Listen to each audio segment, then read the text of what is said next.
Hi, good afternoon, everyone. My name is Melissa Flores, Outcomes Manager with the Department of Social Work Programs at the Hospital for Special Surgery. And I am accompanied today by my two colleagues, Joan Westrich and Adina Batterman. Joan Westrich will be introducing our speaker today, and Adina will be facilitating the Q&A portion of our program. You can give everybody a wave. All right. And so on behalf of the Department of Social Work Programs and Case Management Social Workers, I would like to welcome you all to our annual speaker event in honor of National Professional Social Work Month. I would like to give a special acknowledgement to our Social Work Staff Development Committee and our Speaker Committee, whose members worked hard behind the scenes to bring this special event to you this afternoon. I would also like to take a moment to acknowledge our department leaders, Roberta Horton, Mavis Seahouse, and Jillian Rose, for their fearless leadership and championing this celebration of social workers. In addition, I'd like to thank all of our Department of Social Work Programs and case management staff for the essential work they do every day. This is the first time we're hosting this event virtually, and we are so excited to bring this timely and relevant program to you today on the topic fostering calm, coping, and resiliency in the pandemic storm. Before we get started with our presentation, I'd like to first introduce Joan Westrich, Social Work Coordinator of the Early Arthritis Initiative, and my colleague on the Social Work Program Speaker Committee. Now I'm going to turn it over to you, Joan. Thank you, Melissa. I am very pleased to introduce our speaker, Dr. Reji Mathew. Dr. Mathew is a senior clinical social worker at the NYU Student Health Center Counseling and Wellness Services. A neuroscience-informed integrative psychotherapist, she's had the privilege of being part of mental health teams deployed to crises ranging from the HIV/AIDS pandemic, 9/11, Hurricane Sandy, gun violence, and the current COVID-19 pandemic.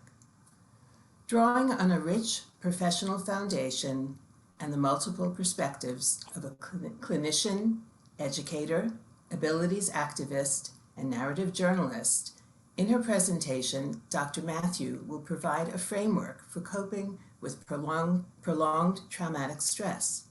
And significantly, she will also identify effective tools designed to calm and soothe ourselves and our patients. I am honored to present the 2021 Social Work Month speaker, Dr. Reji Mathew. Sending you a warm welcome, Dr. Mathew. Thank you. Thank you for being with us today. And now, without further ado, I hand the virtual stage over to you for your presentation on fostering calm, coping, and resiliency in the pandemic storm. Thank you. Thank you, everyone. It's a pleasure to be with you here this afternoon.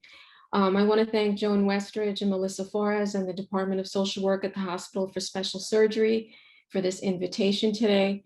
It is a great honor for me to be here and to present this lecture to the Hospital for Special Surgery community. I would first like to introduce my therapeutic lens. Then I'm going to lay out some foundations for my talk, some foundation principles. Then we'll go into the coping framework.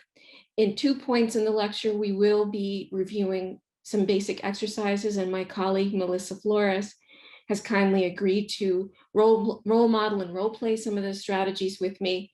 And then we will end our talk with an opportunity for questions and dialogue. So before I begin, I want to first introduce myself and also introduce you to my lens so that you know the locations that I'm speaking from. I'm coming here today to you as an activist, both as a patient and as a practitioner. As a patient, I am a longtime abilities activist, meaning that I am someone who has benefited from the innovation of medical rehabilitation over the course of my life. And that's why it's so meaningful for me to be here at the Hospital for Special Surgeries, because this hospital is at the forefront of innovation in the field of rehabilitation science. The other hand is that I'm also a practitioner. So I've also been part of mental health teams. The early part of my career was through the HIV/AIDS epidemic, and then through working with 9/11 survivors, also through natural disasters. And recently, it just unfortunately in the past 2 weeks presented at 2 vigils related to gun violence. So my perspective and lens is multi-tiered. First, I'm a neuroscience-informed integrative psychotherapist. Neuroscience comes very much from the world of medical rehabilitation in treating neurological disorders that I really realized, both having the experience as a patient of having a neuroscience-informed perspective in medical recovery was also a lens that I wanted to integrate into the perspective of mental health. I'm also a narrative freelance journalist that I've been writing about the field of medical rehabilitation and recovery for many years, that I wanted to put a spotlight on the world of abilities, and that through equity and inclusion, that people with wide-ranging abilities can be equal and full active members of our community. And lastly, an expressive art lens is also very important to me, and I will be touching on that. And what that lens brings is sometimes when we're grappling with trauma of this nature, of this magnitude, there sometimes aren't the words. And using and leaning on an expressive tool can become a bridge to words. So my goal with lecturing throughout the community, I've been lecturing since March of 2020, is to humanize a public language of well-being. We know now, as it's been widely reported in the news, that the mental health crisis is the parallel pandemic to the COVID-19 crisis. That we all can take a part in humanizing a public language of well-being by coming together and making mental health concepts humanistic and accessible, so that there's this standard of well-being that we can all support each other in without any shame or marginalization. So throughout my talk, I will be pulling from these different lenses, a little bit from my narrative journalism work, a little bit from my neuroscience-informed integrative therapeutic work, and also touching upon the expressive arts as a tool for coping, healing, and resiliency. We know with the mental health crisis being a parallel pandemic, that persons who've had pre-existing mental health conditions, that the unbelievable stress of the pandemic has exacerbated many of their symptoms. And for persons who may have not had pre-existing mental health conditions, the prolonged stress of a pandemic has activated symptoms. So unlike other public health teams that I've been a part of over the past 20 years, this particular event is a shared experience that both the patient and the practitioner are struggling along a spectrum with a wide range of mental health challenges and stressors. But the wonderful thing is that if we all commit to a public language of well-being, this public lexicon can be interspersed in the way we interact with each other, the way we dialogue in team meetings, interactions with patients. So I also see this as an incredible opportunity to foster and cultivate that public language of well-being. And I will hopefully attempt to do that today. Can we go to the next slide? I have no financial relationships to disclose for this lecture. Thank you. So I want to start with, now that I've introduced you to my lens, I want to start with 3 foundation principles that are always important to me to help frame a discussion on coping and well-being. So the first foundation principle, if we can go to the next slide, is the idea of inclusion and safety. I'm mindful that here I am in New York City, speaking to a major hospital in a metropolitan area. So I'm mindful that we are a multicultural audience along class, line, accessibility, gender, sexual orientation, language. So the effort is always to make this as much of an inclusive environment as possible. And even though we won't be able to interact directly, that I'm mindful of how much all of us are weaving and negotiating in terms of our intersectional identities. And to locate myself, I identify as a person of color, and I also use she, her pronouns. The next foundation principle that's important to me, I'm going to pull now from narrative journalism. And this is an idea called translation, adaptation, and innovation. So I want you to keep this in the back of your mind. What does this mean? as a narrative journalist, what we always say is that when you hear an idea, we want you to filter it through your worldview. Does this idea make sense to me? Is there any way that I have to take this idea and translate it or adapt it or innovate it to my population, my culture, or the patient population I'm working with?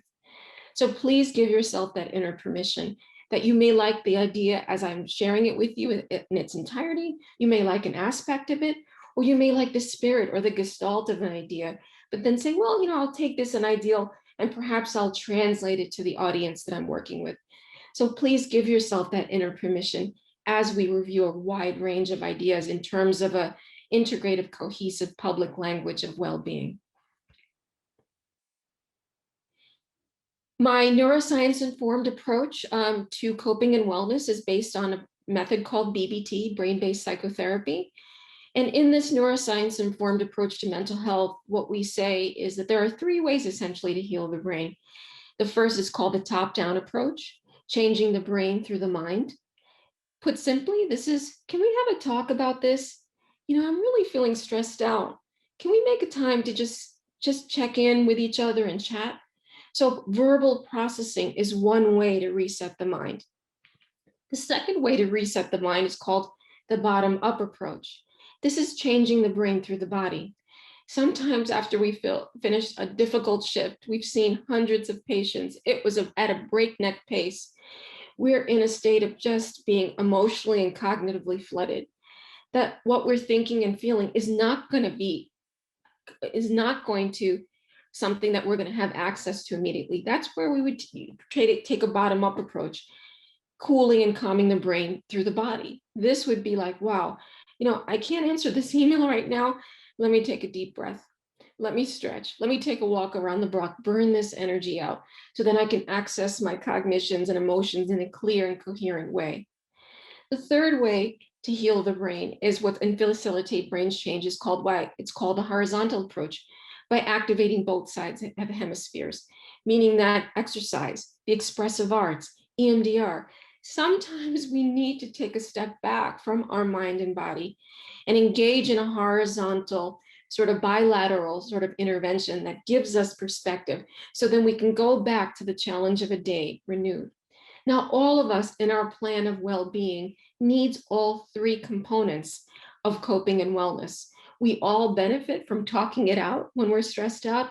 We also benefit perhaps from breathing it out or stretching it out. And then other times when we're flooded and we're faced with something like a prolonged stressor, such of a pandemic, which I've likened over the year to similar to like war front medicine psychological dynamics. We need that space to go to that we can take a step back and say, I just need to cool and calm both my mind and body down and regroup and then re-enter this difficult moment again. So the strategies and techniques and ideas that I'm going to review with you fall either in any one of these categories. It could be a top-down approach, processing techniques. It could be a bottom-up approach, breathing, stretching, sensory shifting, taking micro breaks, or horizontal, which I'll talk about later about expressive arts. Next slide. Now, the wonderful thing about a brain-based neuroscience approach is the idea of neuroplasticity, which everyone in this audience, I'm sure, is familiar with to some degree, that we can install resources in our mind-body system constantly and throughout the course of life. So we can take a look at this, that when we talk about, okay, taking a deep breath, doing a micro reset, you may say something like, yeah, well, that's obvious. I get it.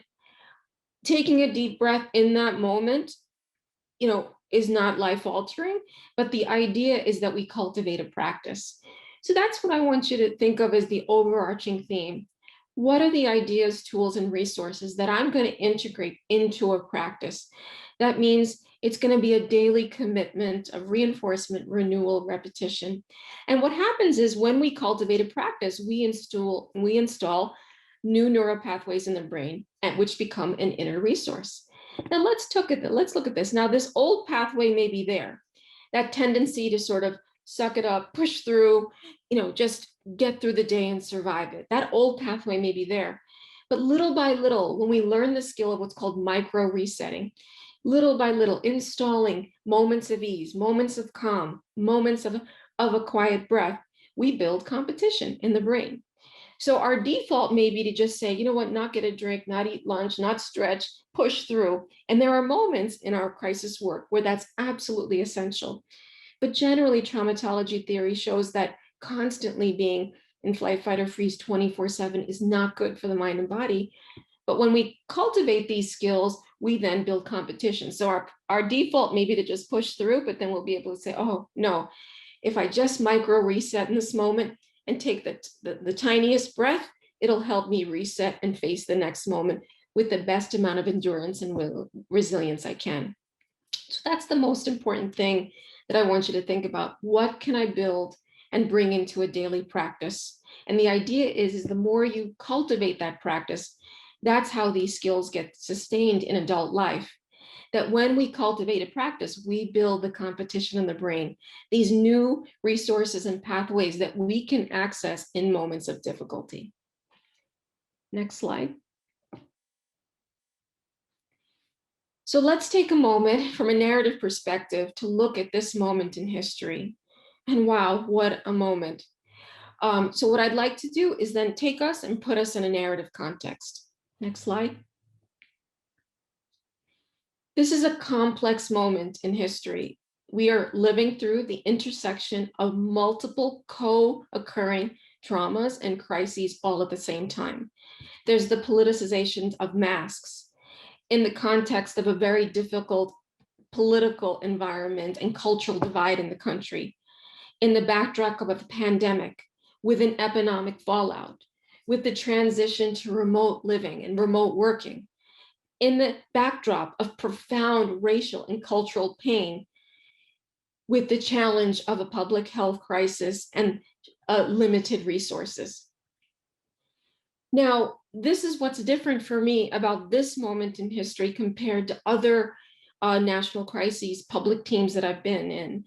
I've never had a situation where there's been so many co-occurring challenges all at the same time.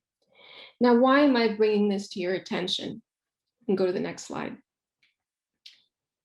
Now, why I'm bringing this to your attention is to introduce you to an idea within narratology called conceptual fragmentation.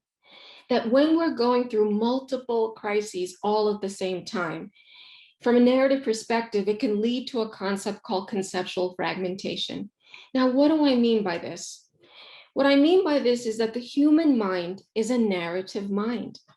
The human mind thinks in terms of stories within a beginning, a middle, and end. And when we have multiple events, multiple stories that are highly charged, thrown at us all at the same time, it can lead to a psychological phenomenon called conceptual fragmentation. Let me explain a little bit further. What do I mean? What I mean by it is that when we look back at the HIV/AIDS epidemic or Vietnam or 9/11, we have a lens now of how to understand it. Historians have written frameworks on it. Psychologists have written models. Sociologists have done studies that it's been understood, it's been conceptualized. But while we're going through this in real time, co-occurrently, multiple stressors all at the same time, and historians and sociologists and psychologists don't have the framework yet to understand it or organize in the mind, it can lead to this experience of conceptual fragmentation. So what is the challenge for us? If the challenge then would be psychologically to hold this complexity of the moment as resiliently as possible. I'm not going to say that it's easy, because I know, having lived through many national events and being part of different mental health teams, there's the acute event, and then there's the 5 to 10 year recovery of the event, economic, healthcare, and the long-term effects of the survivors of that kind of acute stressor. So holding the complexity of this moment as resiliently as possible is the challenge of the moment. Next. So in a nutshell, what does this mean? That mental wellness must be renewed every day. That each one of us are in a sphere of influence, one person at a time, one team meeting at a time, one rounds at a time. We can integrate small little micro resets with our colleagues, our community, our children, our partners, that we will get activated. You know, our moods will shift, fatigue will set in. This is absolutely human. And what I've said over and over again to different audiences is that the pain and the stress and the fatigue we feel is something to be embraced, because it's simply a sign of our humanity. It is a sign that we are being affected by the world, and life is having its impact on us, that we are empathic human people that are responding to our environment. So being mindful of our wellness on a daily basis is absolutely critical. Next. This coping model is an outgrowth of an article that I worked on with PBS Next Avenue, and it's a pandemic health coping initiative.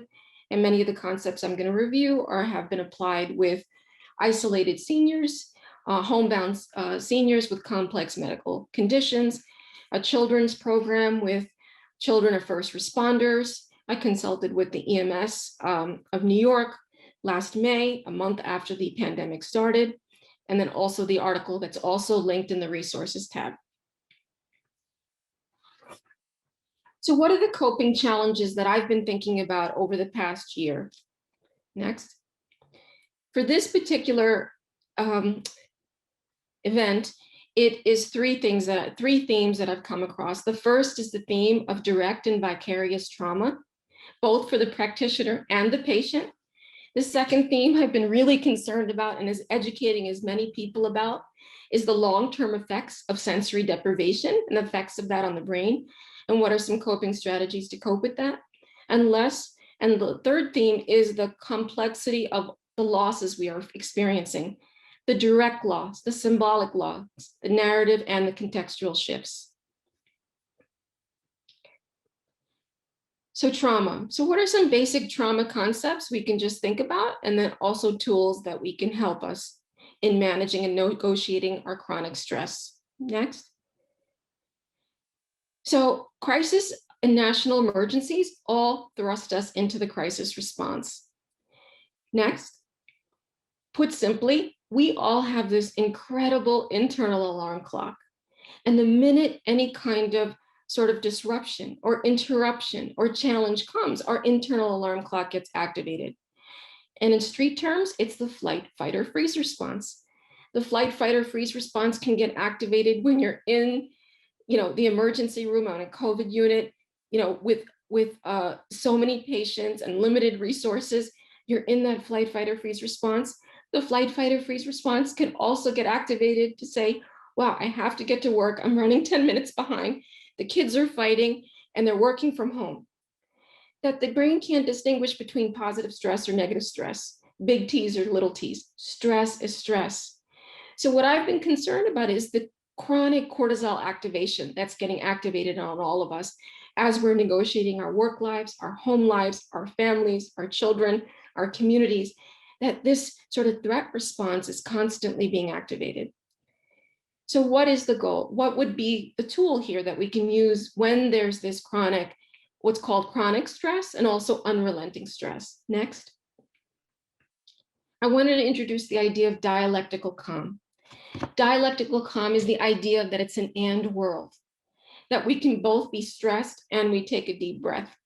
We can both have worries in our mind and we can be in the present moment. So the idea about this is called micro resets. Now let's be realistic here. With all that we're negotiating, we may not have the luxury of having an extended hour at the end of the day when we're depleted to do a mindful breathing or guided visualization. You may be ready to just collapse.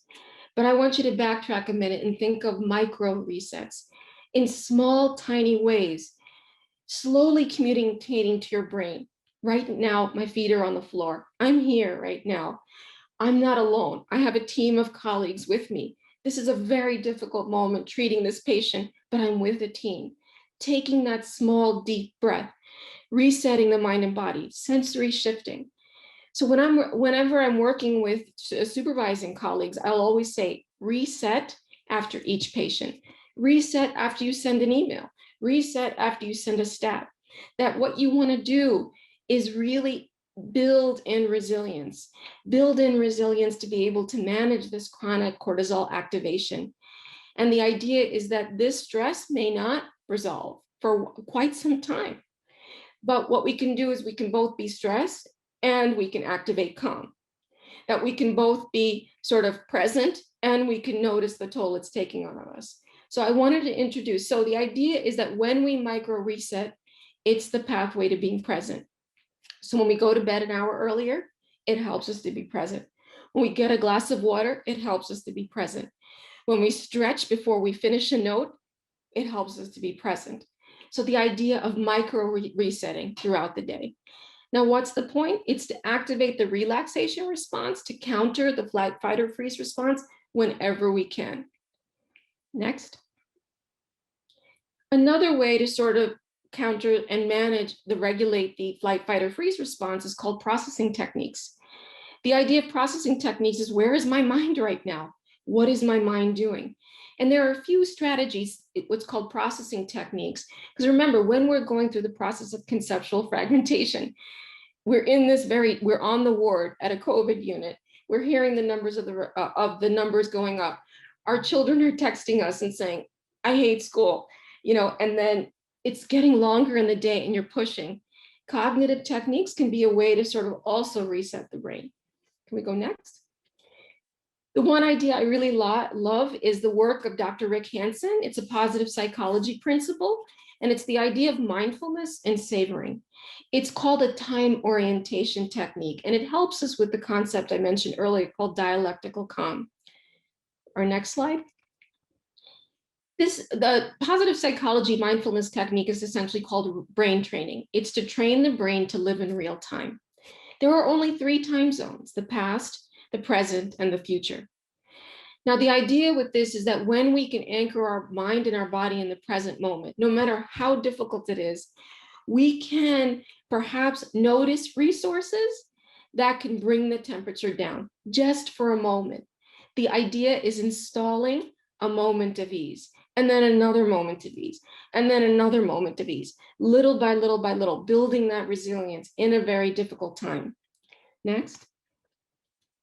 So what happens when we miss the present moment? This is what gets recorded in the brain. Life is a blur.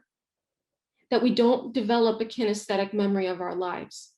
So when I've worked with the first responder, particularly the EMS, when I consulted with the EMS, this was a month after the pandemic, they were all quite traumatized by the number of people they were escorting to the hospital. So, and all of it became a blur. So we use this technique to help them to do time orientation, come back to the present moment, that they noticed the weather, that the sun was out a little bit earlier, that mission accomplished, they got the patient safely to the hospital. Next slide. Now, the way you do this technique is anchoring your mind in what's called time and context. Where am I right now? And what's my context? Next. So the first step would be, I am noticing. And the second step would be, I am savoring. That means I'm going to sit with this moment just for a second, inserting a pause, sitting with it, taking it in, staying with it for a moment. Next. So I'm going to read through some phrases. And after we do this exercise, I'm going to share with you who these patients are. So I want you to think of a moment, think of your very difficult day in the middle of a pandemic. And as I read these sentences, I want you to think of coming across this moment. And the first step would be noticing it. And the second step would be, when you notice it, you take it in for a second. 1, making a baby smile. Ice cold drink when I'm really thirsty. Walking into a cold air-conditioned room from the scorching heat. Hitting the home run or making a game-winning play in sport. A bright sunny day with not a cloud in the sky. Finding money in a pant pocket that I did not know was there. Finding something that I thought was lost, knowing that I really helped someone. Having one of my favorite foods when I'm starving. Fast internet connection. Fixing something that's been broken or malfunctioning. Going to sleep at night, knowing that I can sleep in the next day. Melissa is going to be my role model participant here. So Melissa, can you just identify one sentence? Let's say it's a day at the hospital for special surgery. It's a difficult day, but you happen to come across one of these moments. Can you just share with the audience which would be a moment would be something you would like to notice, and what would you be savoring? What would you be taking in? Sure, Dr. Mathew. So for me, I mean, number one, making a baby smile. It's happened to me before, so this one's really relatable. Going through a really stressful day and like running into a baby on the 8th floor in the elevator and, making her laugh or saying hi and like her giggling. And, just taking account of that, treasuring that moment and has really in the past has worked for me to just make me feel better. So that one sticks out to me. And another one that sticks out to me is walking into a cool air conditioned room from the scorching heat. I'm a Floridian. I was born in Florida, so that one really resonates with me as well, as a moment to really savor. So those ones stick out for me. So I want to share with the audience where these statements come from. These statements come from patients I worked with at a brain tumor clinic. So they all were going about their lives, ranging from 18 to 62, lawyers, doctors, graduate students, college students, and boom, this diagnosis came and their worlds turned upside down. They were facing a life of chronic medical checkups, scans, potential chemotherapy. The trajectory of their life changed in a way, the way our lives have shifted. But when they began to practice the positive psychology version of mindfulness, these are the things that they started to notice. So they began to insert, and with micro resets, insert moments of ease, moments of pause, moments of rest. And how did that help? Number one, it helped develop that kinesthetic part of their brain of inner resources that they can go back to. The other thing it also did was that it cultivated what's called dialectical calm. I am facing an uncertain diagnosis, and this ice cold drink, it tastes really good as it's going down, right? It also helps with dialectical calm. So let me give you some examples of first responders and medical staff once they started practicing this. One resident would say, well, the elevator's working today and it's on time and I don't have to be anxious about answering this beep or this call because it's working. So just know everything is working as it should be in the hospital. Another nurse who was part of working with a team, she said, this is so stressful, but my colleagues are here with me. She was mindful of that and she took that in. We're a team. This is, at least I'm not facing this moment alone. Another thing was, in a hospital uptown, they started putting calming sounds of the ocean in the breakout room. So when they would go in and take a break or have a glass of water, they just took in a moment of that cooling sound. Other medical staff, when people were donating in the community free food, they were mindful of the care from the community, donating and bringing food while they're attending to COVID patients. What am I saying here? What I'm saying is that it is possible through mindfulness to be present in the shadow of absence. And that's what I've seen over this past year. It's been absence of excruciating pain. But the most important thing we can do in absence is to be present. So this is an idea that I want you to think about, the idea of orienting your mind to the present moment. As difficult it is, that when you keep that landscape view, it can link you to a resource. So Melissa, because of time, I'm going to continue with the slides. So what are things that, if you can all just walk with me through and answer these questions to yourself, what's something that you could be mindful of and savor in this exact moment?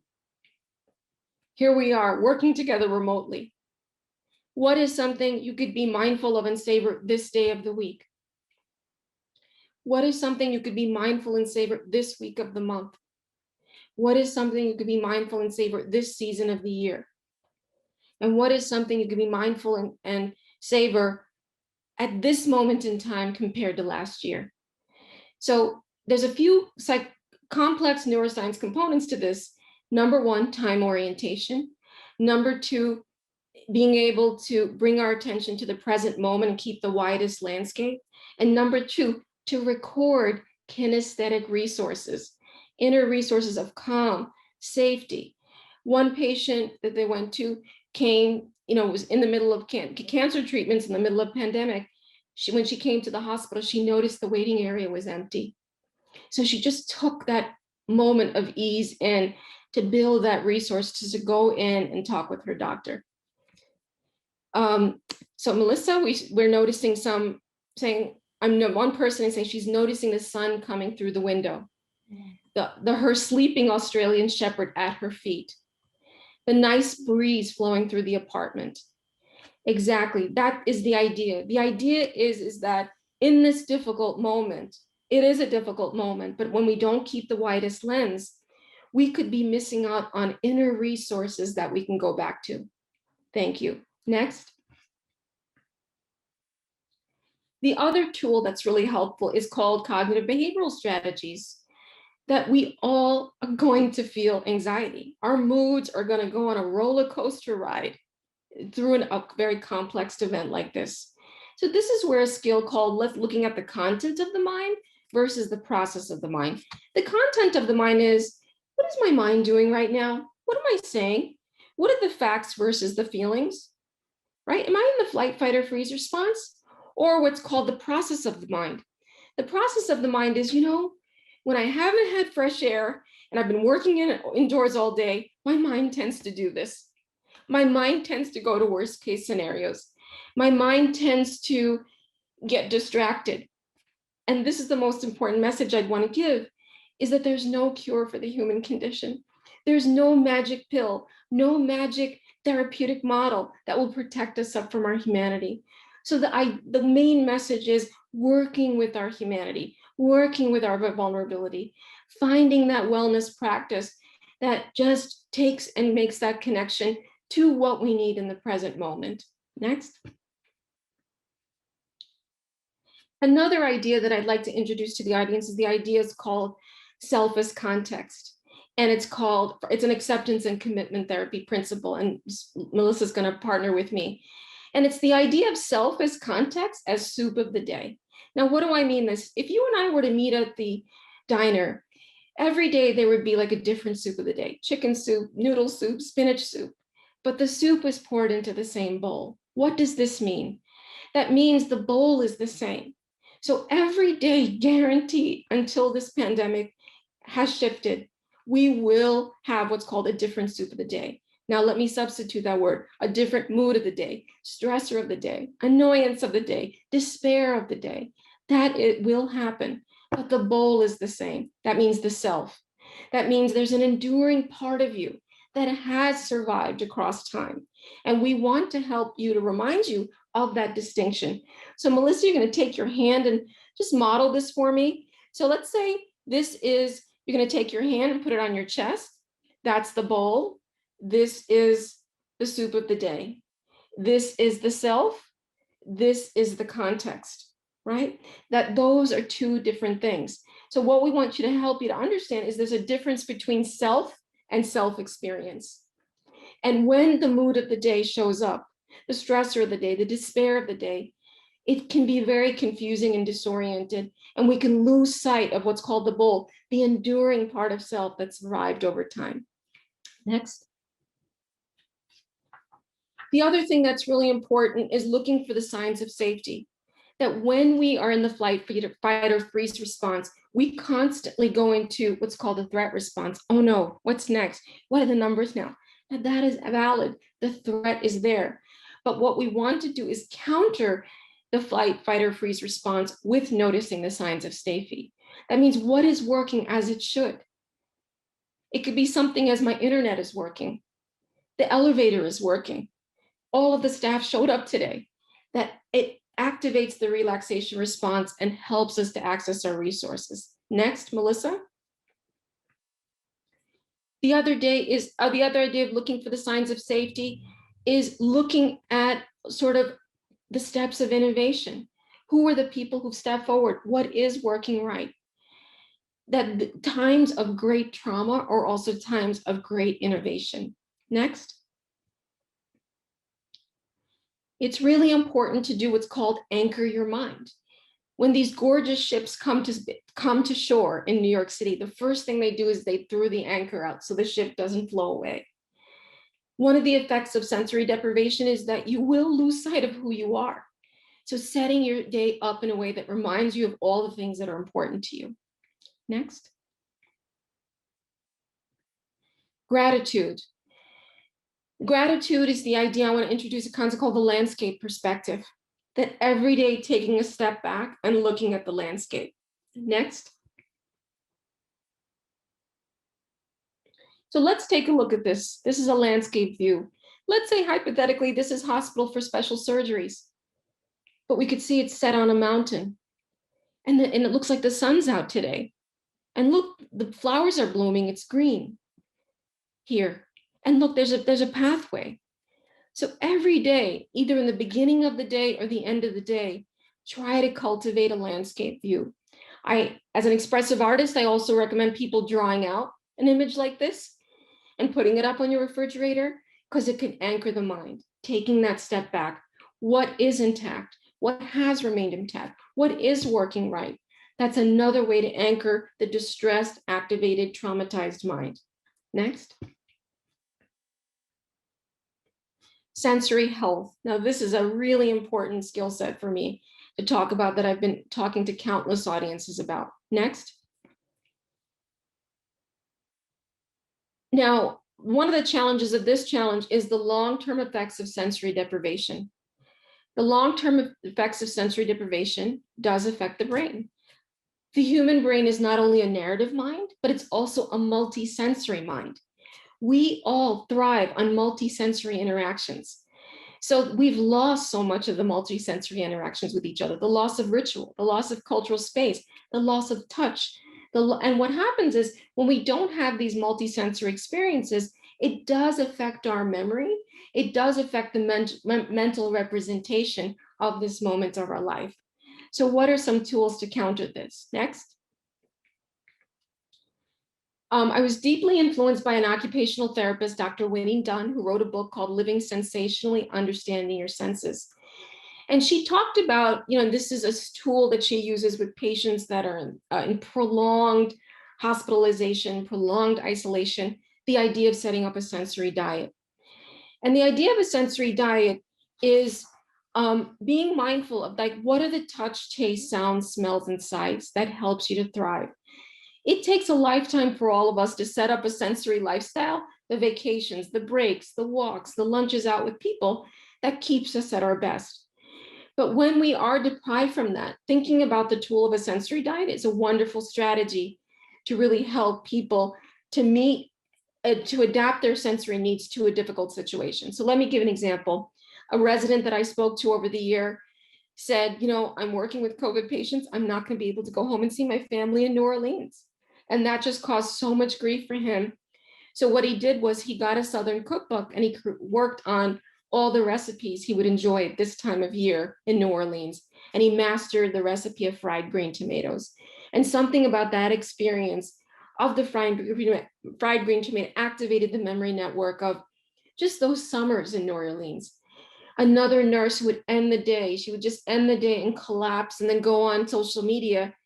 But she started noticing her bare feet touching the floor. So she was mindful of that and savored it.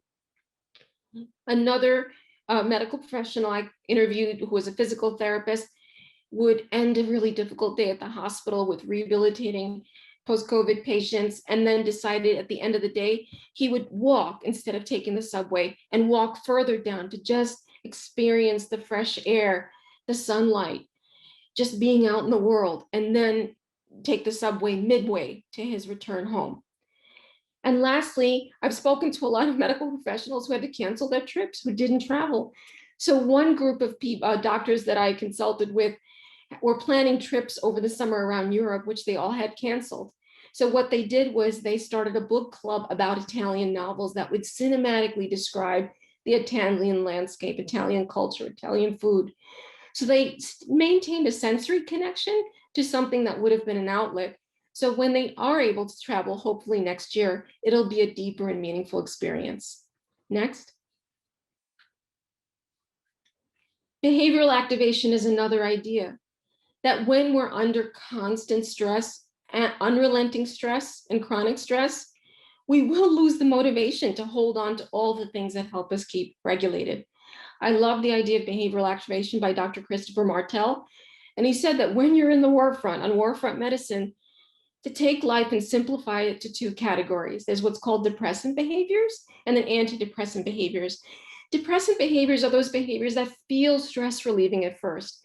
So for example, I can go home after a long day at the hospital, and it would be stress relieving to turn on, to leave the dishes in the sink, to throw my clothes on the floor, to turn on Netflix and start binge watching till 1 a.m. That's stress relieving at first, but then the next morning, it activates what's called a stress response. Antidepressant behaviors that are those behaviors that will feel stressful at first. It may feel like, oh, meal prepping is the last thing I want to do after a day I had today. Or taking a walk or stretching feels counterintuitive when I want to collapse. But the antidepressant behavior is then engaging in the behavior that will be stressful at first, but then it activates what's called the relaxation response. Now, what's the point? The point is that from a behavioral activation perspective, we can take the mystery out of our moods. We can say, okay, these kinds of behaviors tend to sort of keep me in the stress response. And by the end of Friday, I'm despairing and wondering my place in the world and what's the point of my life. That's something notice in terms of your thinking. Or antidepressant would be like, oh, it's counterintuitive, but these behaviors do keep me regulated, centered, and hopeful. Okay, next. The other thing in behavioral activation we talk about is the wonderful thing is that we don't have to overcome our weaknesses. The goal is to work with your weaknesses. And that's something that I had a really important conversation with. If you are an extrovert and you thrive on being outdoors, that means scheduling intentional times, even simply opening the window and people watching, getting the sensory experience of fresh air. So we all have different vulnerabilities. Some people are kinesthetic and they really miss the hug and the physical connection with someone. So some of those people that I've spoken to over the year got into bread making or some kind of physical kinesthetic activity that can engage a sense of touch until they're able to be with their loved ones again. Next. Loss. So with loss, I just want to take a moment and just pause for a second and just take a moment of silence before I talk about this next section.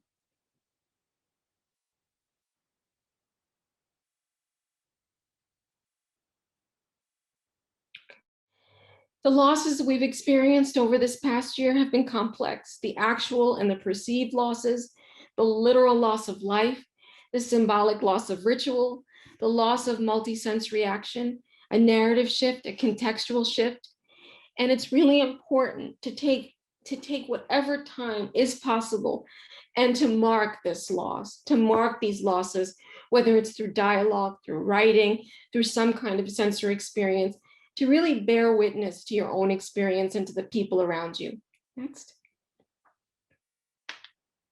So make room for your emotions.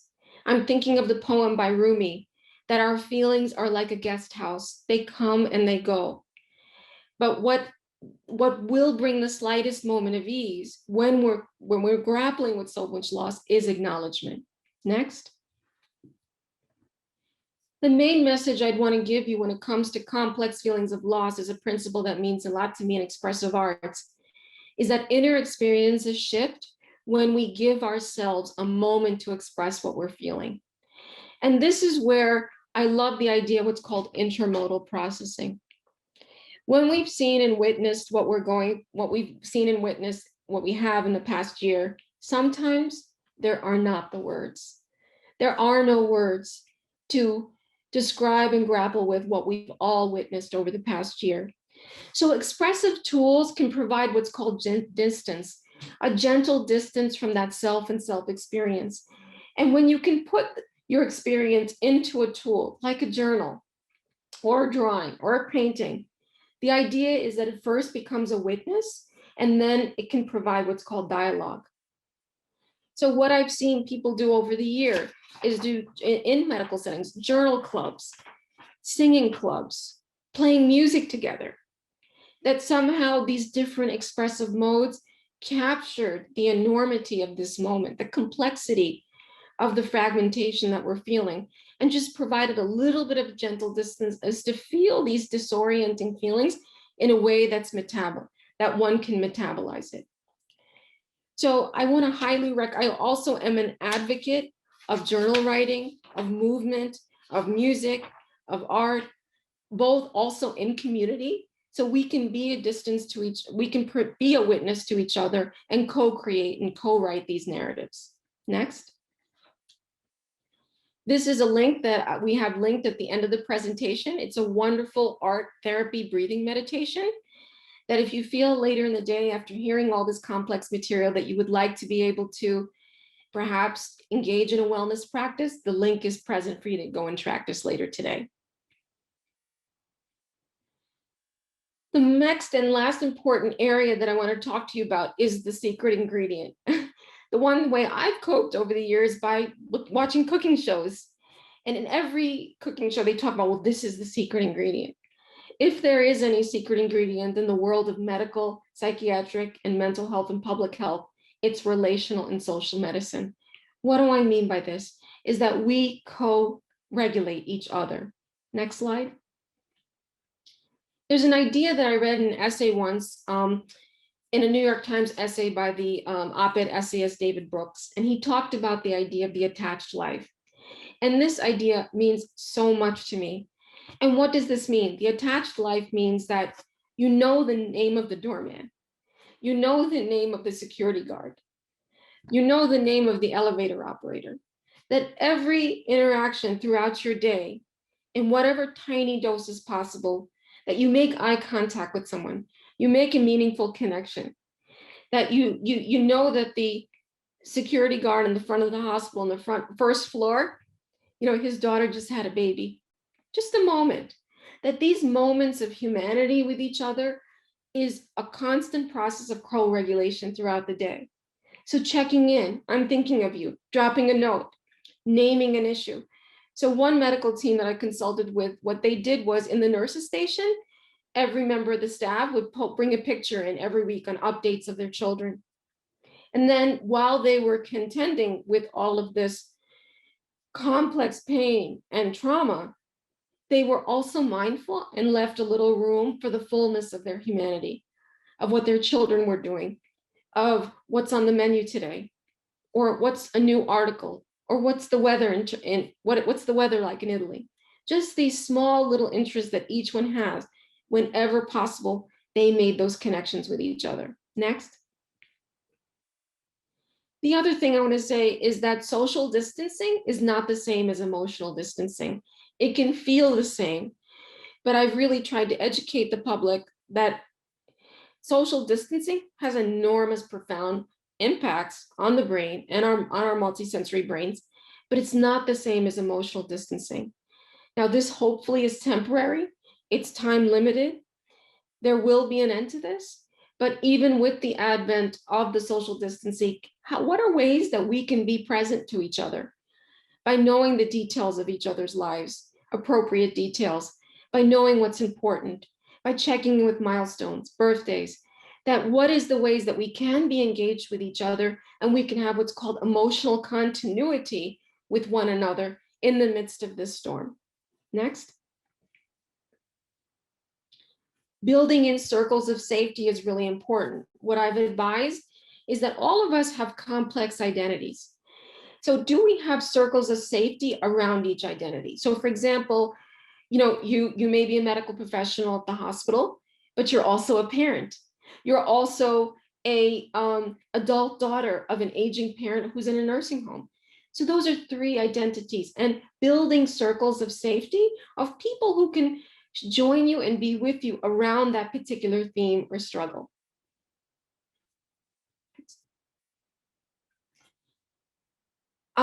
The most important thing I want to say in summary is that from a narrative perspective, one of the mythologies that I'm always trying to dispel is a mythology that I find is really overplayed in American culture, and it's the mythology of individual heroics.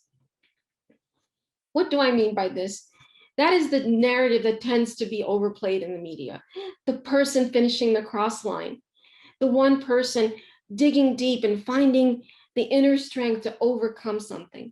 Now, don't get me wrong. There are people who have gifts of resilience or gifts of inner resources, and those are beautiful stories to see and hear about. But I tend to prefer the story of a community, the story of people caring about each other, the story of people pulling each other through, the story of people creating witness to each other through journal clubs, book clubs, in the nurses station posting pictures of each other's families and children's or fur children or dogs or cats. That hospital for special surgery will have a significant role in the post-COVID effects of the pandemic. Number one, helping with rehabilitation science, the long-term effects of COVID patients, supporting families who've experienced loss, and also the effort I've been involved in, which is advocating for the long-term health care needs for people with complex medical conditions. So the question I would have to every audience is 5 years from now, what is the story you want to tell yourself about yourself? How you got through this time? What is the story you want to tell yourself about yourself as an institution? What is the story that you want to tell yourself about what you learned, what you gained, how you met this moment? Next. The two resources I'd like to turn you to is one called COVID Coach from the Department of Veteran Affairs. And this is accessible to anyone. And it actually is a daily app with reminders that will sort of inspire and encourage you to think about all of the strategies that we've talked about today. And another resource is called Disaster Shock. The link is to it on the resources page. It is a crisis, it's an international crisis intervention response community that I'm part of. That manual also reviews a lot of the strategies that I've talked with you about today. Also, it has a full expressive arts component of expressive arts exercises that you can bring into groups of any groups, professional, patient, or community-based groups that you feel that you could speak to. Next. In summary, what I'd like to say is that I want to support and speak to the idea of a trauma-informed community approach. The first step is calm. How can we activate and engage in the practice of micro resets every single day, being mindful of what are the tiny little ways we can do micro resets through a breath, by taking a pause, by being mindful, savoring something. The micro resets, that particular moment may not seem big, but it's the commitment to micro resetting that builds a neural pathway, that then builds an inner resource, and then builds a memory that you can recall in difficult times. So micro resetting may only be what's accessible to us as we face these very, very, very difficult healthcare challenges that we're treating and working with patients. The next thing is safety. There's inner safety through all the strategies that we talked about, but the more important safety is the safety in community, that we all co-regulate each other. So something as simple as checking in, dropping an email, how are you doing? Remembering a detail. Those are ways of what's called co-regulating and building safety of community. And lastly, hope.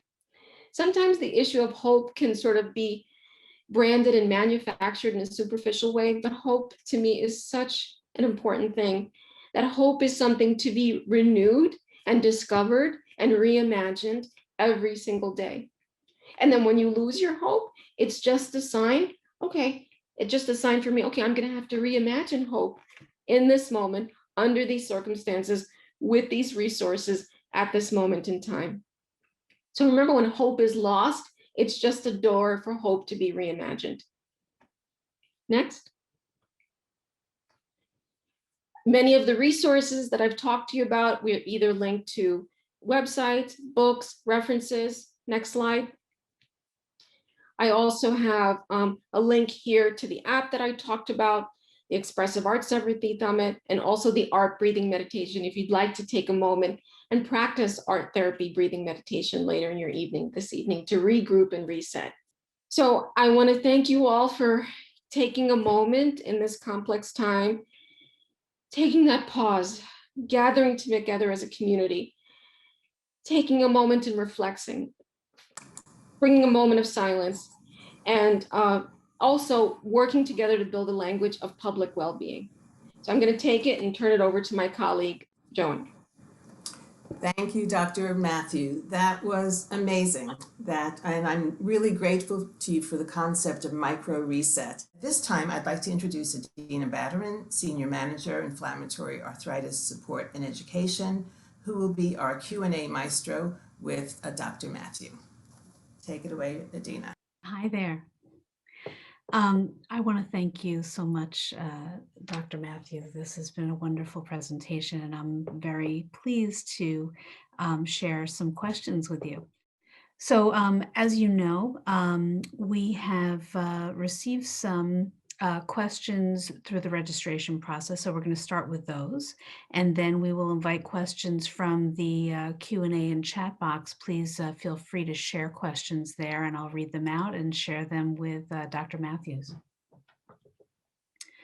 So the first question we have is, we are faced with the challenge of meeting workplace demands in fast-paced environments, while also creating space to care for ourselves. What are some ways that we can strike a balance between self-care, positive coping, and meeting workplace demands? How can we promote this in our teams? Well, Adina, you described what is the reality of each day. First, I want to validate the imperfections of each day, that each day is fluid. But I want to work on the idea of fluidity, that we want to have a fluid perspective on how we cope each day. Sometimes all that may be available is an opportunity to micro reset, that tiny breath that we only are aware of throughout the day. Other times we may recover the day after, or we may have a few moments in the morning, or where they were mindful in the evening. So I think the most important idea is fluidity in the way that we think about coping, because this is a tumultuous time. Every day, each day doesn't look like the day before. But to know that we have this wide canvas of resources, and the question is, what's accessible to me at this moment? What's doable? What's tangible? And what's reasonable under the circumstances? Thank you. We have another question. Many of us have established positive coping strategies throughout our adult life, such as going to the gym, walking, running outside, and spending time with loved ones. Many of these were taken away or significantly changed during the time of the pandemic. What are some ways that we can adapt to new positive coping strategies when our go-to tools are not as available to us? What I'll say is what I've done with a lot of the people that I've worked with, that we move to different forms of movement, Qigong, Tai Chi. Now I'm going to draw from my life in the world of rehabilitation. The hallmark of medical rehabilitation is that when you lose one ability to move in a certain way, then there's countless other ways to engage with exercise or to move or discover. And that's the most important lesson that I've learned as my level of mobility has shifted over 20 years. That depending on where my body is, I've always been able to redefine what does it mean to exercise, move, or care for myself at this moment in time. So the hopeful thing here is that this adaptation is hopefully temporary. So I also say we want to validate the loss of not having our resources, but I can tap from my journey in the world of medical rehabilitation that this moment can also be important to rediscover movement in a new way. So as an expressive artist, we've done authentic movement, Tai Chi, Qigong, mindful breathing. Could it also be an opportunity to expand your idea and repertoire of movement and exercise at this very sort of contained period of time? So we want to validate the loss, but also open the door to say, what else is possible here, which is the journey of medical rehabilitation. Thank you. So our next question is, thank you so much for all of your wonderful suggestions for coping with today's challenges. What do you suggest as the number one thing we can do to cope better during these times? I'm probably going to repeat something that's really often spoken about in the world of positive psychology, is that there is no formula for best. The idea is that each one of us has a recipe for wellness that's unique to our life, our circumstances, the people we care for.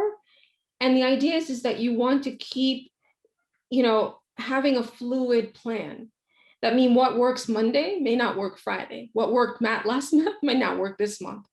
So what's more important to me is that people are as educated as possible with the widest canvas of ways to cope, but then they learn the skill of fluidity and adaptation. At this moment, what is available, what's accessible. And the idea is for each one of us, the recipe is different because of the circumstances of our life. And it should be personalized and prescriptive. So our plans also are attuned to the people we love and care about and the work that's meaningful to us. Yeah, so well stated. Thank you. This is also a very good question. After so much time of social distancing, how do we recreate our relationships with others? It's been so hard to emotionally connect during this time. That's an excellent question. The next phase of what I'll be talking about in public health awareness is re-entry shock. That means there is going to be a psychological phenomenon of re-entering society. So it's really important to slowly, when you've spent that much time alone or that much time away, and then you suddenly overflood yourself with social connections. So I would say you want to think of it as like an ebb and flow, like slowly bring social connections in doses, little by little, but also balance it with the solitude and the connection to yourself. There's reentry dynamics when people are leaving incarceration, when people are leaving a rehabilitation center. So it's along those lines of adaptation back into the world. And it's not something to take lightly because all of us and society will be adjusting to the reentry. And I would say daily checking in with yourself, being, monitoring. And I wouldn't be surprised if everything is going to be reconfigured in some way, because we've experienced both the pros and the cons of isolation or solitude and slowing down and pausing and maybe being off our devices a little bit. And then at the other end is maybe being on too much. So what I would say is this is something to dialogue with yourself, but also being mindful that is a psychological challenge that's going to be coming up for all of us. And again, I would want it to be personal and prescriptive to each person. Thank you.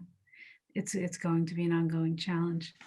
How do we help people from other cultures who may not have these strategies you're speaking about, or not be familiar with them?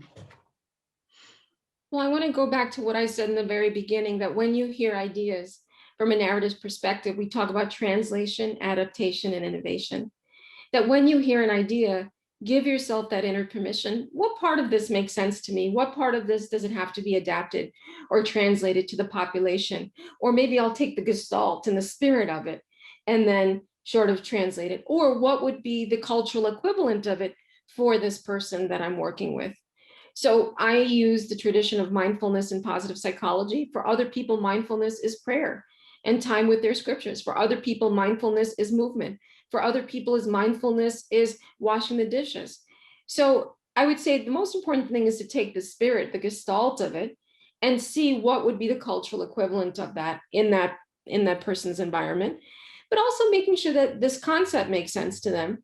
And does it resonate? And would there be just another way that they would reconfigure it? So I would say we always want to translation, adaptation, and innovation, that all ideas deserve to go through that processing, that translation process.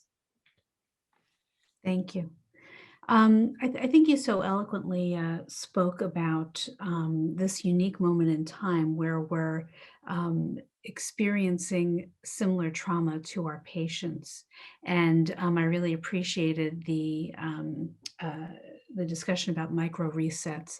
And I'm wondering how you apply these concepts when you're actually with a patient and you're experiencing your own difficulty with resetting and what you suggest. Well, I always I use mindfulness in the positive psychology tradition.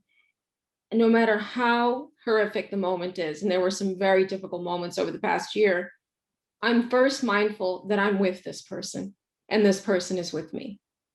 Even though the content or whatever it is we're doing, we have presence in the shadow of absence. So I start with what is concretely, like saying the bright sunny sky, the ice cool drink. So the first thing is we are here and we are present to each other, no matter how horrible it is.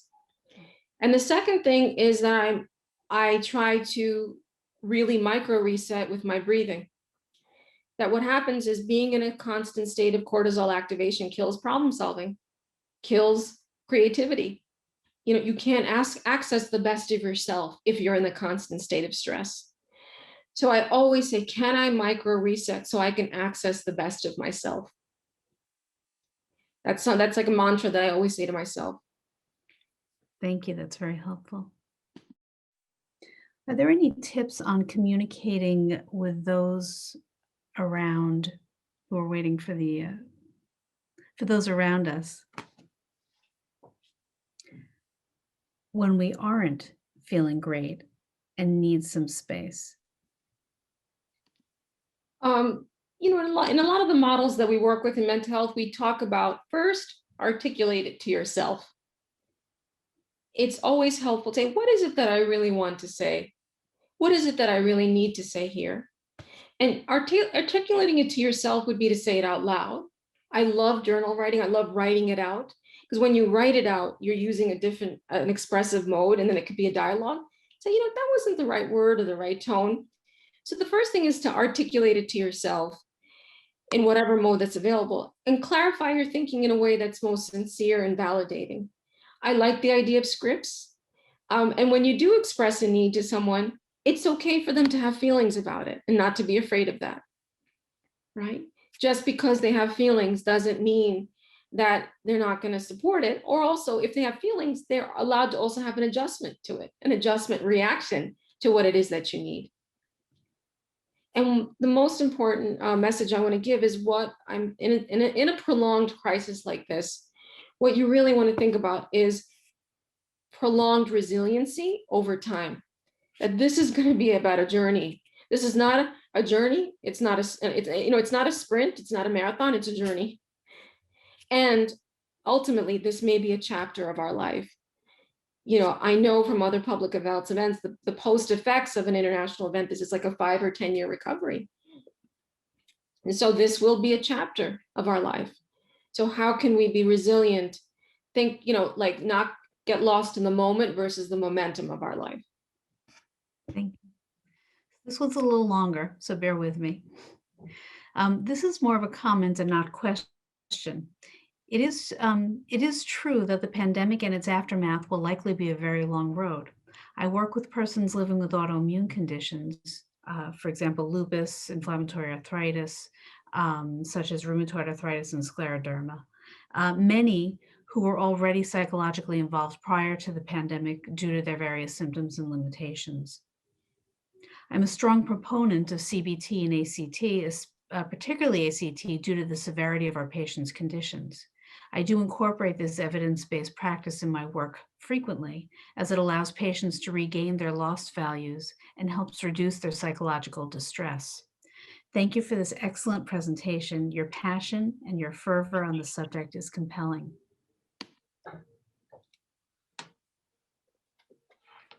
Thank you. The only thing I would add to all those tools is bringing in the arts perspective, because I feel like the arts allows for a reimagination. And I know from my own life as a patient in the field of medical rehabilitation, each time my mobility status changed, I had to reimagine my life to say, what is it like now ambulating with braces or crutches? Or what will life look like now ambulating in a chair? What is it like? And I imagine a lot of these patients, as their conditions progress, shift, or change, that I want to introduce the idea of reimagination. Like, what could life look like now under these circumstances? And I feel like the arts tool tends to allow a little bit more room and latitude for that psychological mechanism of reimagination. Yes. Thank you. Instead of raising your hand, if you could please, if you do have a question, drop it in the chat box and I'd be happy to read it. Okay. If there are no other questions, let me just check one other place. Okay, there is one other question. What is your perspective on how to integrate the things we have learned and adapted during this time into our new normal, the technology piece? Yeah, I think, again, that's part of the psychology of reentry. I would want to encourage people to have some kind of processing tool about to say, okay, now that I've been away from society, what do I want my life to look like? What would be the best of both? Whether it's journaling or debriefing. I know that in the communities I've been to, a lot of people are reconfiguring the post-COVID world, where they say, half of our work will be remote because it allows for more accessibility. So I would say be gentle, be self-compassionate, be delicate, and be in dialogue. That dialogue allows for creativity, reconfiguring, reflection, and validation. So I would say being in dialogue with people that you feel safe with to reconfigure that new normal. I just want to thank you again, Dr. Mathew, for your wonderful presentation and for sharing your time and your expertise and reminding us of our shared humanity and to embrace our shared humanity. And I want to thank you all again for your participation and for tuning into our webinar today, and wishing you all a happy National Professional Social Work Month. To you, Dr. Mathew, and to everybody here. Well, thank you. It was a pleasure to be here today. Thank you again.